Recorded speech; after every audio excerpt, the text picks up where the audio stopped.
listen to The Front on your smart speaker every morning. To hear the latest episode, just say, play the news from The Australian.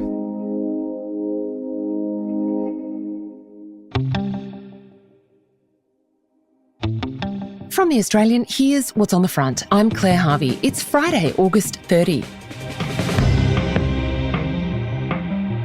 Jewish creatives doxed by a pro-Palestinian activist want a full investigation by the Australian Federal Police.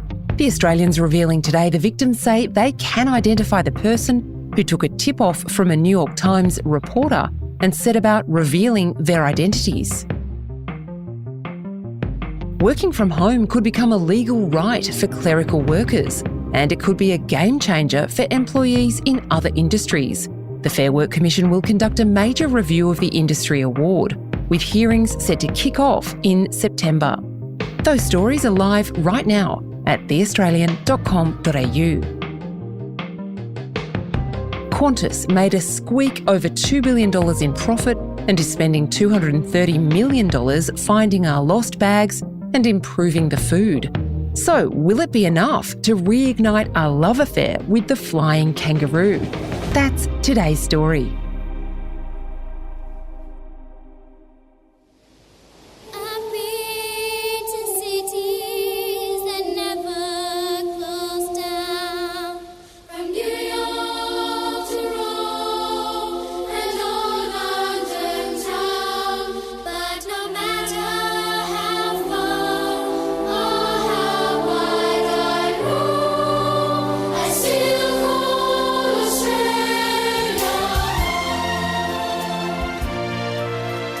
Eric, like me, you would have grown up in the era of beautiful Qantas ads. Qantas had a choir. They really tugged at our heartstrings, didn't they? And established this as a brand that Australians really loved. That's right. And now, fast forward today, we're upset about our planes being delayed or our bags being lost, and that sense of uplift has vanished with the winds. So this is all the job that new Chief Executive Vanessa Hudson, who took over from Alan Joyce in a fair bit of turmoil at the end of last year. Eric Johnston is an associate editor of The Australian and a business expert. It's her job to try and bring that bling back to Qantas, to try and bring that feeling back to Qantas. And they've already started doing that in some ways. And you would have seen some of the ads during the Olympics that played that. They spent a lot of money about the emotions, trying to bring some of the emotion back. Excuse me, everybody. Could I just have your attention, please? This is Matthew, send-off for the Paris Olympics. We're all behind you, so good luck. But it goes deeper than that. And Qantas, on Thursday, they released their full-year results. Now, this is important because it was the first set of results for Vanessa Hudson. She was the former CFO, the Chief Financial Officer, and promoted to the Chief Executive Officer. Her task is to not only win back customers, but also to win over employees and also try and keep shareholders on side. Now, that's all those three parties pulling in different directions. That's going to be a tough ask. But there was one number that stood out of the results apart, and I'll go into some of the other numbers in a bit. There was one number that just stood out to me. 32% reduction in mishandled bags. So it's this low-hanging fruit that Vanessa Hudson has got to start picking to start winning over customers again. Yeah, in fact, Qantas revealed it has spent more than $230 million improving what they call customer pain points. It's really evident that Vanessa Hudson grasped from the beginning that this was her main job, isn't it? Yeah, Alan Joyce ran the airline for shareholders. He was the investor's friend. He was able to really hack into costs, take billions of dollars out of the cost base.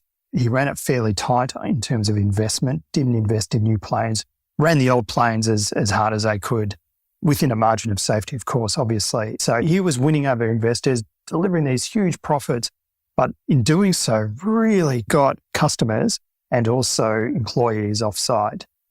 So Vanessa Hudson gets a bigger weighting for her bonus on customer satisfaction and things like reputational issues and so on.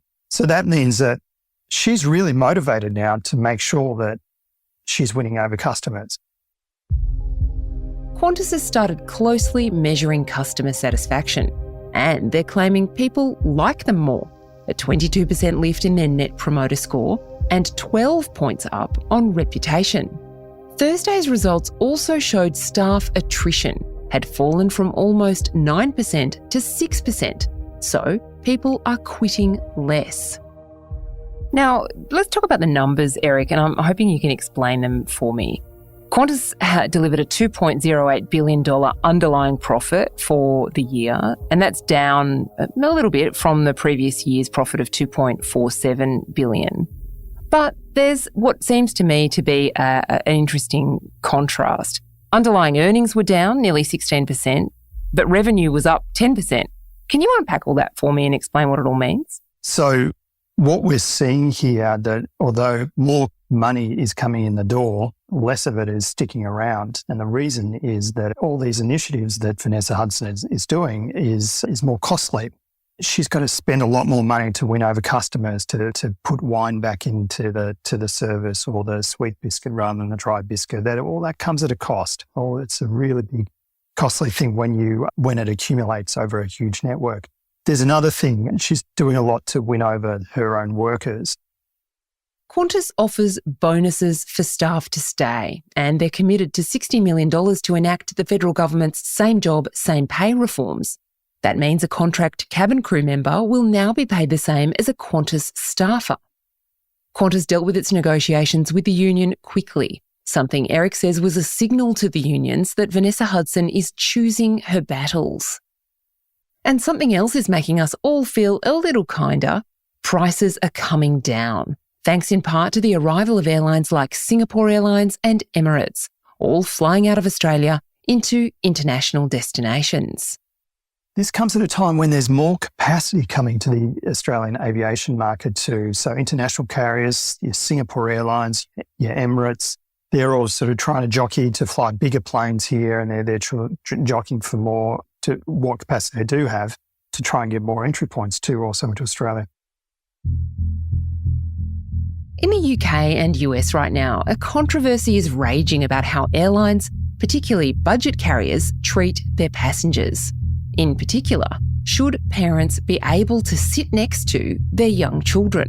There is a woman who refused to give up her airplane seat for a mom who was in distress. In Australia, we'd say, of course, the answer is yes. But on budget carriers, which require passengers to pay extra for particular seats, some families are faced with the fear of being separated from little kids on a flight. Oh, it's such a tough industry to work in. And there was one famous aviation CEO who once quipped, "Don't forget the olives." The point of that is you can land all the planes safely but still enrage the customers if you don't get everything right. It's really capital intensive. You've got to spend so much money to get these things moving around. We, as travelling public, demand a more personalised service. We do that we expect it when we order things on Amazon. We expect it when we go to the supermarket. Aviation has tried to step up to the mark in that, and many times it has failed to do that. That's the challenge that it's got, to continue being a mass transit option, but offering a personalised service. Coming up, can Vanessa Hudson rescue this battered brand? Subscribers to The Australian are first to hear breaking news from the business world. Join us at theaustralian.com.au. It's a lot cheaper than a packet of ice-cold peanuts and a glass of warm Chardonnay on a plane. We'll be back after this break.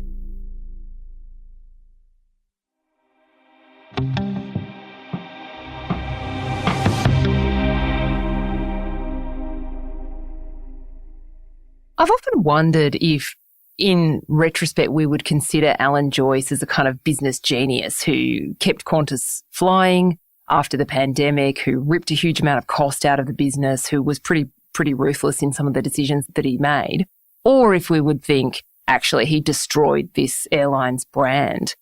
How do you think history is judging Joyce? He was there far too long as a CEO, 15 years. It's too long for a publicly listed company. In recent weeks, we've seen a board review come out and board take a look and say, we're clawing back $9 million of Alan Joyce's bonus from his last year. Now, he did get a fair bit amount in previous years, so I don't think he will be crying poor. He did transform expectations around Qantas, because the Qantas ads, to circle back where we started, that was of an era of less competition. There weren't discount carriers in the world. That was, ticket prices were high, less flexibility was in the system. So the margins were much higher. So they could afford that. We couldn't afford to fly like that, but they were certainly, it was a different era. Alan Joyce he actually worked at Ryanair and came to Qantas. His main genius when he started at Qantas he's a mathematician, he's a trained, essentially a rocket scientist. His main genius was figuring out more efficient ways and routes to fly the airplanes.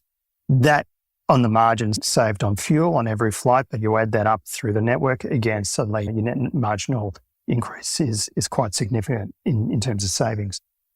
He built up Jetstar, started Jetstar under the former CEO, Jeff Dixon. Now, in today's results, fast forward to today, suddenly Jetstar was a really strong performer. It really appeals to this type of environment that Australia is in at the moment. Everyone is saving their pennies. Cost of living is such a big issue. But he managed to do what many major airlines, main brand airlines, haven't been able to do. And he's able to have this low-cost airline sit within the same structure as a full-freight mainline airline. So British Airways has tried it. It didn't work for them. Lufthansa's tried it. Didn't work for them. Even the French have tried it. But perhaps history over time will look at it and say, he stayed too long and it was the airline that needed replenishment. Vanessa Hudson came in and one of her first acts was to apologise to people and to the flying public and to the Qantas staff and say, I'm going to be different. Do you think she's capable of rebuilding Qantas to back where it was as a really beloved Australian brand? It can be done. So all of us that have been overseas and it's in the middle of the night, we don't know where we are, and then suddenly if we do, and we're walking through an airport and we see a Qantas tail somewhere, that's, the old heartstrings sort of pull. She doesn't have to win over people. She just has to make sure that Qantas doesn't push people away. Now, she's fighting in a really tough market. So you've got the Middle Eastern airlines, your Emirates and your Etihads, and they run on a different cost structure too. They're really competitive and they're offering full service and new aeroplanes. Vanessa Hudson, and these are decisions made many years ago, but she's now getting the beneficiary. She's benefiting from getting all these brand new aeroplanes. Now, these were signed off by Alan Joyce in the midst of COVID. It was a long-term decision. That's now starting to come to fruition. You walk on a brand new plane, you think, oh, this is okay, this is good, as opposed to a 15 or 20-year-old old warhorse. But that also, these new planes make a big difference too. They're much more efficient to run. They don't need to run as many staff around them. The engineering costs come right down as well. So Vanessa Hudson's trick is to not push people away, to win them over and don't lose their bags. Eric Johnston is an associate editor with The Australian. Thanks for joining us on The Front this week. Our team is Kristen Amiot, Jasper Leake, Leah Tamaglu, Josh Burton, Tiffany Dimmack and me, Claire Harvey.